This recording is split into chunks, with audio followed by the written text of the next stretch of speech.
calculated that the fault current at the HT side is 7.87 kA and at the LT side is 29.15 kA. In the part 1 of video, we calculated up to this point. In this video, we will do the remaining calculations of how to select the earthing electrode size, earthing electrode number of earthing electrodes, and the interconnecting earthing strip size.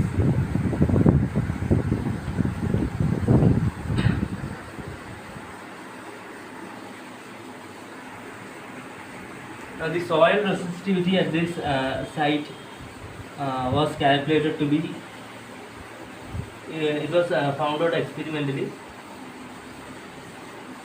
69 ohm meter,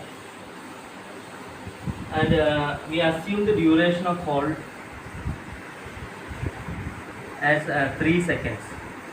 This duration of fault is assumed as 3 seconds, meaning that the relay is set to operate within 3 seconds. Below 3 seconds time, the relay will be operated. So by taking this assumption, now we have to calculate the current density permissible at an earth electrode. For that, we use the equation 7.57 into 1000 divided by root of rho t, where rho is the soil resistivity and t is the assumed duration of fault. This equation gives the permissible current density in an earth electrode. 7.57 into 1000 by root rho t. Permissible current density of earth electrode, and in this case it was calculated to be 526.17 ampere meter square. So this is the permissible current density of earth electrode. Now for calculating this number of earth electrodes required, we use the fault current at HT side as the reference. So here the fault current is 7.87 kA. So this is the permissible current density, and hence we can calculate the required area from this as 7.87 into 1000, converting kA into ampere and divided by this value 526.17. This much ampere divided by ampere meter square, which gives the meter square area 14.96 meter square. So this much is the area required by the earth plate. So standard earth plate size is 1.2 meter into 1 meter with a width of 12 mm.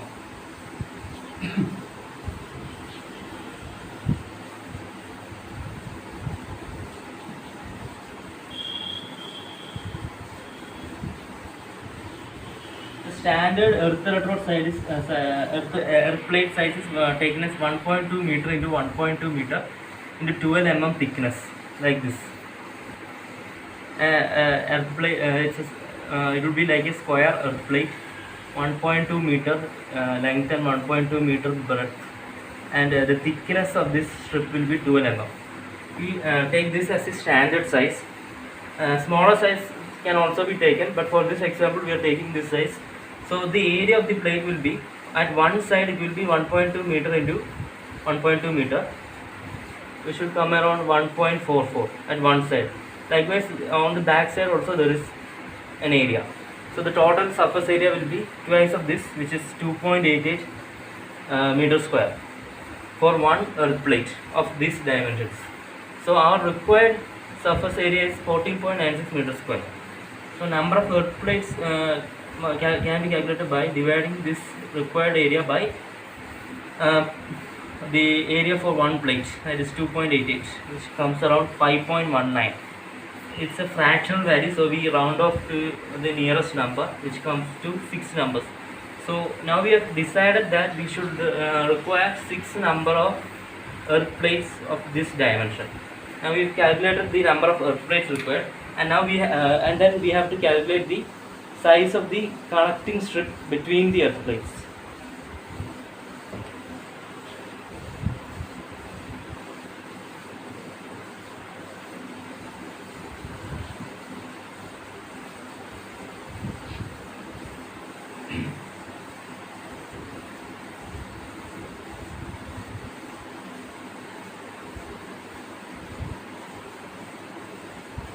First of all, for this calculation, we either use copper or Gi as connecting strip.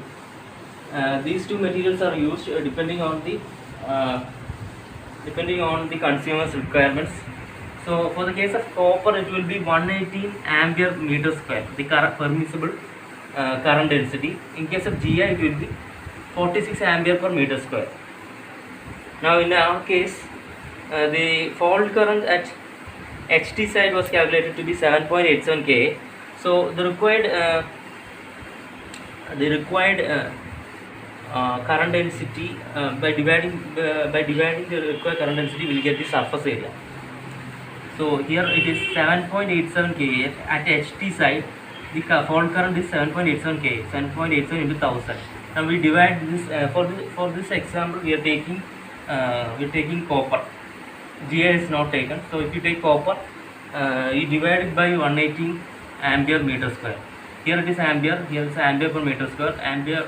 So the final we will get the meter square area required, which is about 66.69 meter square area is required. So in order to get this, we will use there are standard sizes of copper strips available in the markets. We cannot get a copper strip exact of this surface area, so we will take a standard value of 25 into 3 copper strip, which comes around 75 mm square. This is not meter square, this is mm square. Here it is 118 ampere per mm square, here also mm square. So it is 66.69 millimeter square. So the standard size is 25 into 3 mm, which comes around 75 millimeter square, which is greater than this value. So we can take that. We can take 25 into 3 mm copper strip.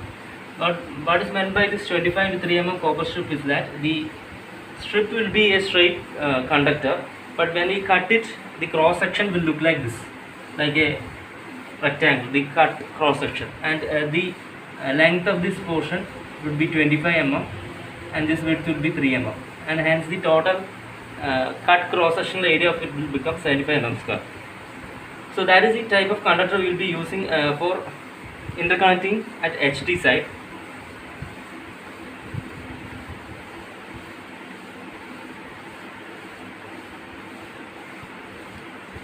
And for LT side, at LT side the fault current is different. It is calculated to, it was found to be 29.15 kA. So for that case, we will get around, divide by that into 180, we will get 247. So similarly for LT side, we calculated the surface, the cross sectional area required, because the LT side it is 29.15 kA, 29.15 into 1000 divided by permissible current density 180 ampere, 10.03 millimeter square. So we take a standard size 50 into 6 mm. That comes around 300 millimeter square, greater than this, which is acceptable. So we have finished all our earthing calculations, and this is the final result.